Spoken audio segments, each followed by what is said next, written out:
Hello बच्चों, let's see the question. In the explanation of photoelectric effect, we assume one photon of frequency nu collides with an electron and transfers its energy.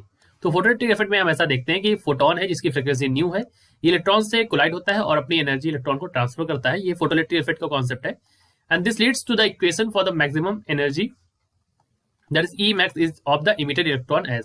तो यहाँ से हमें equation मिलती है that E max is equal to H nu minus five not. ये हमारा work function होता है, यहाँ पर लिखा हुआ है, यहाँ पर phi nought is the work function of the metal.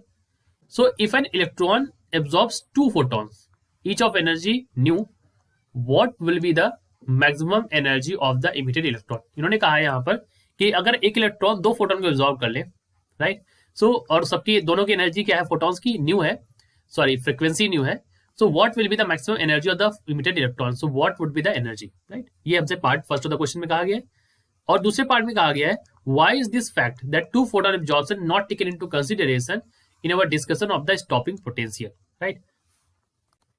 तो इन क्वेश्चन को बताने के लिए देखिए हमारे पास जो की कॉन्सेप्ट होगा that would be E is equal to, E max क्या होता है, काइनेटिक एनर्जी मैक्सिमम और energy maximum is equal to H nu minus five not.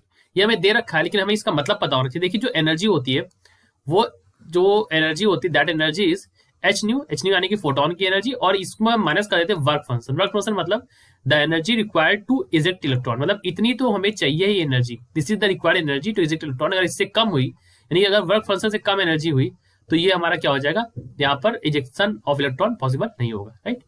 So we can say that E max is equal to H nu minus five. अब इन्होंने कहा है कि अगर ऐसा हो जाए कि दो फोटोन एब्जॉर्ब हो जाए और दोनों की फ्रीक्वेंसी न्यू हो जाए, तो अगर दो फोटोन एब्जॉर्ब होंगे तो इंसिडेंट एनर्जी क्या हो जाएगी हमारी.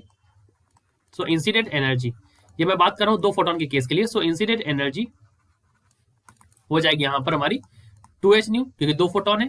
Late me write it down also, it is for the two photon, ठीक है. तो एच न्यू 2h न्यू हो गया, दोनों ऐड कर देंगे.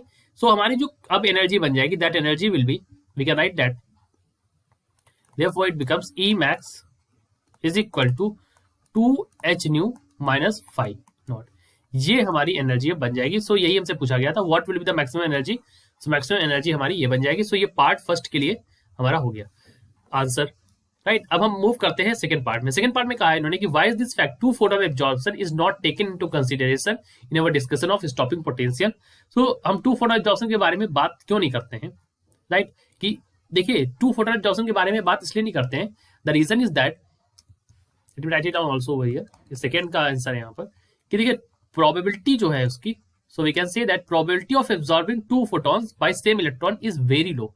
कि एक सिंगल इलेक्ट्रॉन और वो दो फोटॉन से एनर्जी ले ले, ऐसा मतलब एब्जॉर्ब कर ले, एक सिंगल इलेक्ट्रॉन जो है वो दो फोटॉन्स जो है उनसे एनर्जी को एब्जॉर्ब कर ले, इसकी प्रोबेबिलिटी जो है, this probability is very low. So we can write it over here also. So that is the probability of absorbing two photons by the same electron is very low, right, it is very low. hence जो ऐसे जो emission होते हैं वो negligible हम लगभग समझते हैं. so we can say that hence such emission is negligible. so that is why we do not take into consideration about two photon absorption theory, right. so I hope you understood it well. All the best.